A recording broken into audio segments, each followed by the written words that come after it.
Hi, welcome to my channel, KTB IOM, and Merry Christmas everybody. Christmas came early for me this year and it brought me a Yeon Mu Gung YMG. This one I ordered at £75 and it's come out at £75, £75 at 28 inches. There's a myth out there that I've seen on the internet, on YouTube and forums and Reddit and so forth, that Korean bows are measured at 31 inches, but in my experience that's not the case. Every single bow I've had, the stated poundage has always been at 28 inches, and this one's no exception. So £75 at 28 inches, pushing into the 80 odd pounds at 32 inches. So it is a bit stronger than my Cheonji, which is measured at 78 pounds at 32 inches. So there's a bit of a step up between these two. I thought I'd, first day trying the bow out, I even forgot to put a knocking point. I was so excited. So let's talk about the bow a bit. So the bow comes with red hoodies. This is the license sticker for KTA competition. The back is rounded and it's designed to mimic the horn bows, the gakun. Also, as you can see, the birch bark wrap is darker than on some of the other bows. So the Cheonji here on the top has got a flat back, and the YMG has got a rounded back. I think this was an option that I picked when I ordered directly from the YMG website, Gungdae.com. On the back, I chose the black belly. You have a choice of a yellow belly or the black belly, and I chose the black belly. And the black belly is quite nice. It's sort of matte black to mimic the horn better. For example, wind. Oh, we've had a storm yesterday over the weekend, so the wind's still a bit blustery. So as you can see on the Cheonji and even on the JMG, the back, the belly sort of has got a shiny appearance, but on the YMG it's matte, which makes it look more like horn. So I'll be shooting the Cheonji as a warm-up, as the YMG is a bit stronger for me. So there it is. So this, like I said, I bought it direct from the website. I ordered the natural birch wrap on the I can't remember what the option is. I'll put it on the video, on the natural bow, natural leather feeling bow. But they have two options: artificial leather and a flat back, which is standard. And then you can choose having artificial leather with a rounded back, birch bark on a flat back, or this one, which is birch bark and a rounded back. So this one I think was about 66,000 won, Korean won extra on top of the base model. But I'll put the screenshots of the website and see the options I picked. I also ordered 2 knotted strings, but unfortunately there was an error with my order and I only got a basic string. This is a 32 strands, so it is quite a thick, chunky string. That's the back of the Goja. It's a bit shallower than some of the other bows. The Goji doesn't have a string groove, and it looks slightly off center there actually. So this one looks a bit more centered. Let's check down the bow. Yeah. It looks like, where are we? It looks like there is a slight twist to the end of the limb.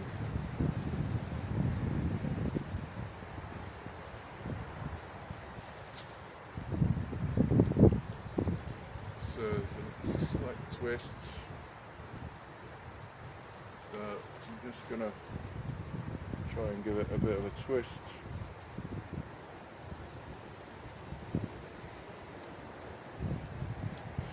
Like I said, today is the first time shooting this bow. I received it on Friday, had to wait a couple of days for custom clearance. Yesterday was a storm, which was very trees down everywhere on the island, and today is the first time I've got a chance to shoot it. So without much ado, let's try some shooting practice with the YMG. I'm using 250 spine arrows. These came out at, did I jot the weights down?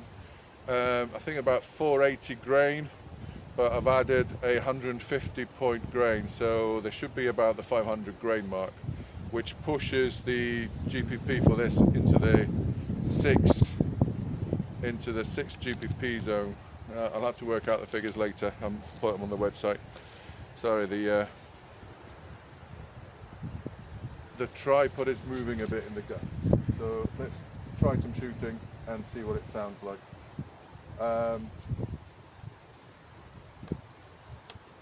The knock's quite tight on this string, so I might have to get some different knocks. So let's see what it sounds like.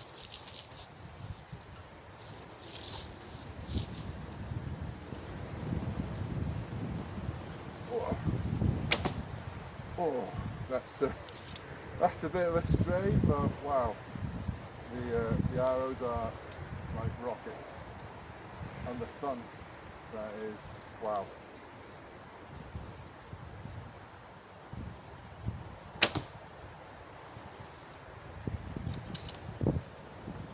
It's I have to admit, I was terrified that this bow would be too much for me, although I might injure myself.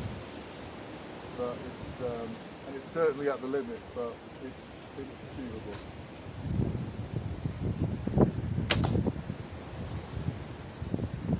It just shoots these arrows down like nobody's business.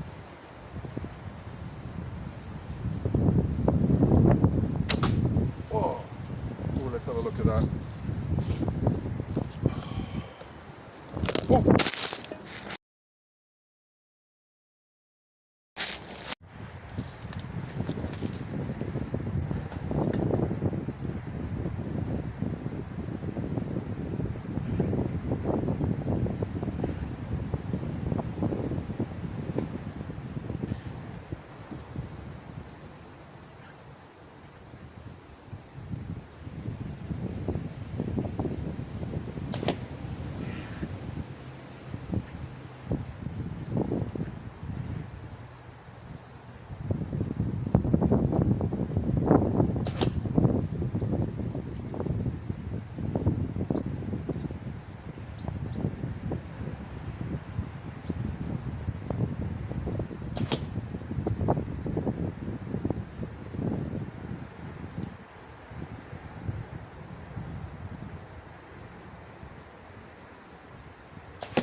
Wow, that's a bit of a workout.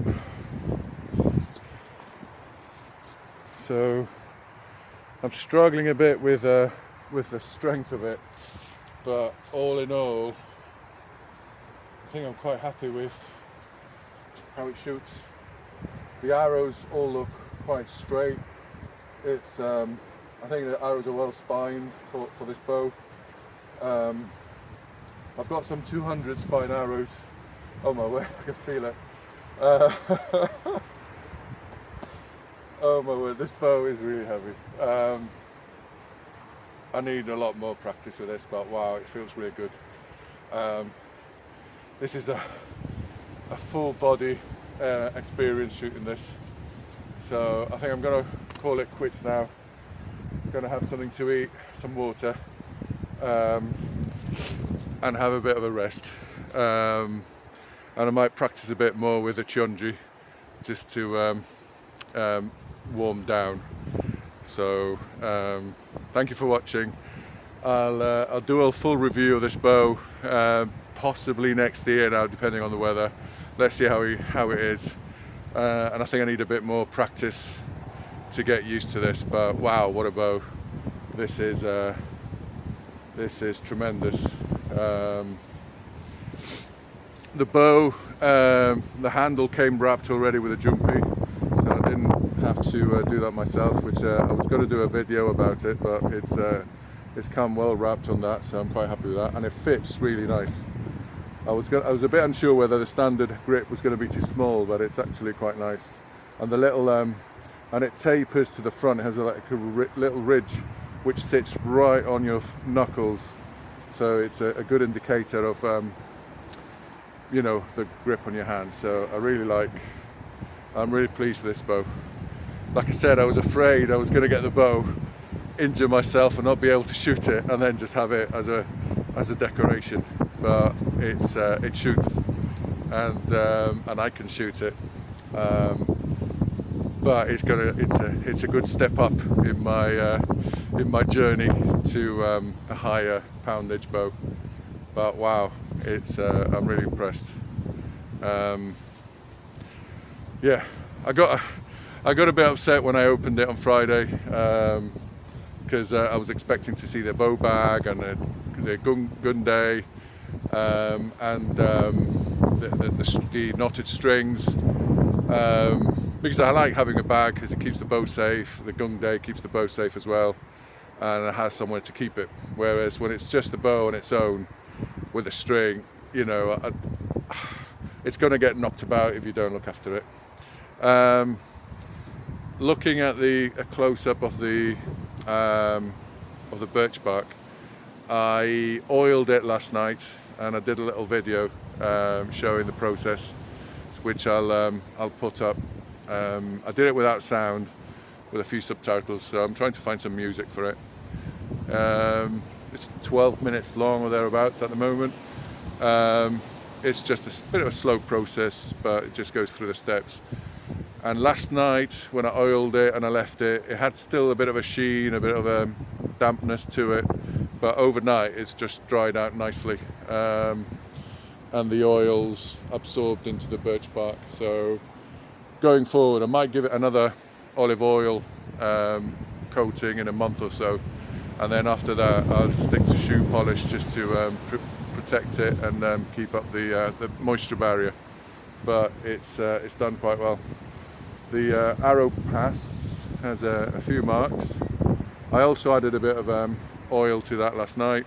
I'll just use shoe polish just to keep it shiny and smooth and clean, and slippery as well. Helps to you know, avoid any kind of friction from the arrows. So far so good. Arrows fly well, fly straight into the target, fairly accurately. I just need more practice to dial it down, but I'm quite happy with this. So thank you everybody for watching. Merry Christmas and Happy New Year. Thank you. Bye bye.